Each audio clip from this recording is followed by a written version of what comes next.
తిరిగి BC news కి స్వాగతం. ఫేంగల్ తుఫాన్ ప్రభావంతో గూడూరు నియోజకవర్గ వ్యాప్తంగా రాత్రి నుంచి ఎడతెరిపి లేకుండా వర్షాలు కురుస్తున్నాయని, ప్రజలంతా అప్రమత్తంగా ఉండాలని, విపత్కర పరిస్థితి ఎదురైతే ఎమ్మెల్యే కార్యాలయానికి తెలియజేయాలని ఎమ్మెల్యే పాసం సునీల్ కుమార్ విజ్ఞప్తి చేశారు. తుఫాన్ ప్రభావంతో గూడూరు నియోజకవర్గ వ్యాప్తంగా రాత్రి నుంచి వర్షాలు కురుస్తున్నాయి. అనంతరం ఎమ్మెల్యే మీడియాతో మాట్లాడుతూ లోతట్టు ప్రాంత ప్రజలు అప్రమత్తంగా ఉండాలని, ఇబ్బంది కలిగితే సహాయ సహకారాలు అందించాలని అధికారులను ఆదేశించారు. హెచ్ఐవి బాధితుల పట్ల వివక్షత చూపకుండా వారిలో ఆత్మస్థైర్యం నింపాలని భీమడోలు సిహెచ్సి వైద్యాధికారిని డాక్టర్ రేష్మి అన్నారు. డిసెంబర్ 1 ప్రపంచ ఎయిడ్స్ నివారణ దినం సందర్భంగా ఆదివారం భీమడోలు సామాజిక ఆరోగ్య కేంద్రం ఐసీటీసీ కౌన్సిలర్ సింహాద్రి ఆధ్వర్యంలో స్థానిక హాస్టల్ విద్యార్థులతో కలిసి ఎయిడ్స్ నివారణ పట్ల అవగాహన ర్యాలీ నిర్వహించారు. ఈ కార్యక్రమంలో భాగంగా సామాజిక ఆరోగ్య కేంద్రం నుంచి తహసీల్దార్ కార్యాలయం వరకు ర్యాలీ నిర్వహించారు. ఈ కార్యక్రమంలో భాగంగా మానవహారంగా ఏర్పడ్డారు. ఈ కార్యక్రమంలో ICTC counsellor Simhadri, head nurse Sushma, CHC సిబ్బంది పాల్గొన్నారు. 24 సంవత్సరంలో ఈ ఎయిడ్స్ యొక్క దినోత్సవం రోజు థీమ్ ఏంటి అని అంటే take the right path, or health or right, అంటే హక్కు ఉన్న మార్గాన్ని మనం తీసుకోవాలి. మన ఆరోగ్యం మన హక్కు, మన ఆరోగ్యం మన చేతుల్లోనే ఉంది. కాబట్టి మనకు సంబంధించి ఎటువంటి ఎయిడ్స్ సంబంధించి ఎటువంటి పరీక్షలు అయితే ఉన్నాయో వాటన్నిటిని చూసి దానికి సంబంధించి మందులు కూడా మనం డాక్టర్కి వెళ్ళి, దగ్గర ఉన్న సిహెచ్సీలు కానీ పిహెచ్సీలకు కానీ వెళ్ళి దానికి సంబంధించి ఏఆర్టీ మందులు అనేవి ఉంటాయి. అంటువ్యాధులు ట్రీట్ చేయకుండా మన పక్కన వాళ్ళకు కూడా అవగాహన కలగజేసి చిన్న వయసు నుంచి పెద్దవాళ్ళకు కూడా దీనికి సంబంధించి మనం ఎంతవరకు అనేది మనం తెలుసుకోవాలి అనేది చిన్నపిల్లల దగ్గర నుంచే మొదలవ్వాలి. ఇలాంటిది బాల్యం నుంచి మొదలైతే వాళ్ళకి ఎటువంటి పద్ధతుల్లో నడుచుకోవాలి అనేది తెలుస్తుంది. దానివల్ల ఈరోజు ఈ దినోత్సవం సెలబ్రేట్ చేసుకుంటున్నాము. అలాగే మనం రెడ్ రిబ్బన్ ఎందుకు ధరిస్తున్నాము అని అంటే, ఈ రెడ్ అనే గుర్తు ఏంటి అని అంటే ఎయిడ్స్కి సంబంధించి ఎవరైతే బాధితులు ఉన్నారో వాళ్ళకు మనం మద్దతు తెలియజేస్తూ వాళ్ళలో ఇంకా మరింత అవగాహన కానీ ఇలాంటి పిల్లలకి అవేర్నెస్ కానీ ఇంకా మరింత డెవలప్ అవడం కోసం ఈరోజు మనం ఇలా ప్రపంచ ఎయిడ్స్ దినోత్సవం సెలబ్రేట్ చేస్తాం. మన ప్రతి సంవత్సరం డిసెంబర్ 1 అనేది వరల్డ్ ఎయిడ్స్ డే చేసుకోవడం అనేది తప్పనిసరిగా చేయడం జరిగింది. నా ఆరోగ్యం నా హక్కు అనే థీమ్తో ప్రతి సంవత్సరం ఒక థీమ్ ఉంటుంది. ఈ సంవత్సరం కూడా అదే థీమ్. ప్రతి ఒక్కరు ఏంటంటే హెచ్ఐవి మీద అవగాహన ఉండాలి. హెచ్ఐవి బాధితులు ఉన్నటువంటి వాళ్ళు మనం ప్రేమగా ఆదరించి వాళ్ళ యొక్క మన బాధ్యతగా తీసుకోవాలి. ప్రతి ఒక్కరు మనకున్న భీమడోలు గ్రామంలో ప్రతి సంవత్సరం హెచ్ఐవి వ్యాధిగ్రస్తులు పెరుగుతున్నారు. వాళ్ళకి మనం సర్వీస్ అందజేస్తున్నాం. ప్రతి ఒక్కరు కూడా మన బాధ్యతగా తీసుకొని వాళ్ళకి మోరల్ సపోర్ట్ ఇస్తూ వాళ్ళకి ఏమైనా గవర్నమెంట్ నుంచి ఏమైనా సర్వీసెస్ ఉంటే మనం మోటివేషన్ చేసి వాళ్ళ యొక్క బాధ్యతలు తీసుకోగలుగుతాను. అలాగా ప్రతి ఒక్కరు హెచ్ఐవిపై అవగాహన ఉండాలి. ప్రతి ఒక్కరు బాధ్యతలు తీసుకోవాలి. రాష్ట్రంలో కూటమి ప్రభుత్వం ఏర్పాటైన 6 నెలల్లో ప్రజలకు ఇచ్చిన హామీలు తుంగలో తొక్కి డైవర్షన్ పాలిటిక్స్ చేస్తున్నారని మాజీ మంత్రి అంజద్ బాషా ఆగ్రహం వ్యక్తం చేశారు. కడప నగరంలోని తన కార్యాలయంలో ఏర్పాటు చేసిన మీడియా సమావేశంలో ఆయన మాట్లాడుతూ కేవలం కక్ష సాధింపు చర్యలు మాత్రమే కూటమి ప్రభుత్వంలో కనిపిస్తున్నాయని అన్నారు.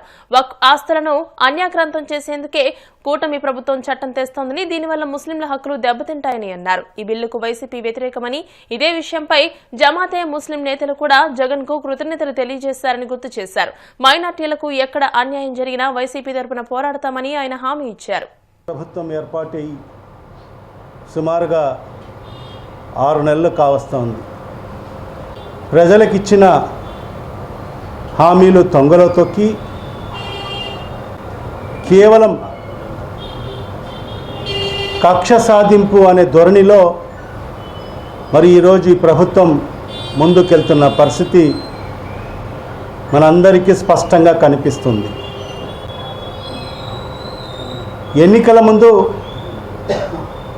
చంద్రబాబు నాయుడు గారు మరి పవన్ కళ్యాణ్ గారు అనేక బహిరంగ సభల్లో ఈ రాష్ట్ర ప్రజలకు అనేక హామీలు ఇవ్వడం జరిగింది.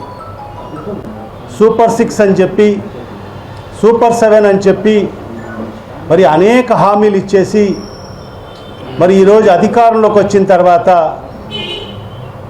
మరి ఈ 6 నెలల కాలంలో ఏ ఒక్క హామీ కూడా నెరవేర్చుకోకుండా మరి ఈరోజు ఆ హామీలు నెరవేర్చాలంటే మన కాడ నిధులు లేవు అని చెప్పి చెప్పుకోవడము, మరి అదేవిధంగా ప్రతి సందర్భంలో కూడా ప్రతి మాట విషయానికి కూడా గత ప్రభుత్వం జగన్మోహన్ రెడ్డి గారి ప్రభుత్వం అని చెప్పి గత ప్రభుత్వం మీద నిందలు వేసేదానికోసం మాత్రమే ఈ 6 నెలల సమయాన్ని వినియోగించుకున్న పరిస్థితి మనకు స్పష్టంగా కనిపిస్తుంది. మనందరికీ కూడా తెలుసు వ్యవస్థల్ని ఏ విధంగా మేనేజ్ చేయడంలో మరి చంద్రబాబు నాయుడుకు వెన్నతో పెట్టిన విద్య. మరి ఆ దిశలోనే మరి 2023లో మరి 10వ నెల 21వ తేదీన మనం జీవో ఇచ్చి మరి ఈ బోర్డు మెంబర్స్ అందరు ఎవరైతే ఎలక్ట్ చేసుకోబడ్డారో మరి నామినేట్ చేసుకోబడ్డారో మరి వాళ్ళందరూ కూడా ఒక చైర్మన్ ఎలక్షన్ జరుగుతుంది. మరి నవంబర్ 3వ తేదీ మరి వాళ్ళ ఎన్నిక ఉంటే మరి దానికి సంబంధించి వ్యవస్థలను మేనేజ్ చేసి మరి తెలుగుదేశం పార్టీకి సంబంధించిన నాయకుల ద్వారా మరి ఆనాడు హైకోర్టులో వేసి మరి ఆ చైర్మన్ ఎలక్షన్ని నిలుపుదల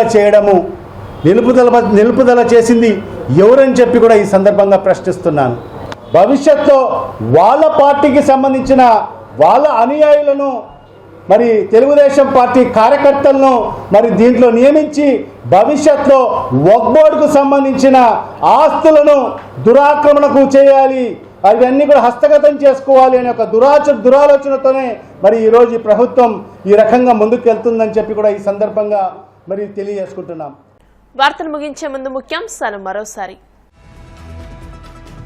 గొల్లప్రోలు ఉమా రామలింగేశ్వర స్వామి ఆలయంలో కోటి దీపోత్సవం, స్వామిని దర్శించుకుని తరించిపోయిన భక్తజనం.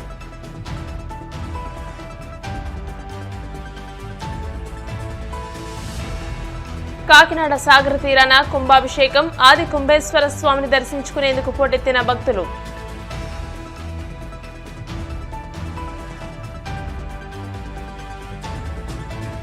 భీమడోలు మండలంలో పర్యటించిన ఏలూరు చేసి దాత్రిరెడ్డి, తుఫాన్ ఎఫెక్ట్ మన ప్రాంతంపై లేదంటూ స్పష్టం.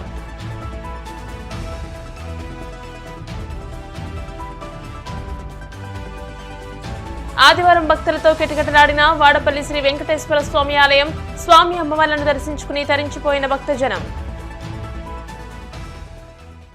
ఈ వార్తలు ఇంతటితో సమాప్తం. మరిన్ని వార్తల కోసం BCN digital YouTube channel, Facebook page ని ఫాలో అవ్వండి. అప్డేటెడ్ వార్తల కోసం ప్లీజ్ సబ్స్క్రైబ్.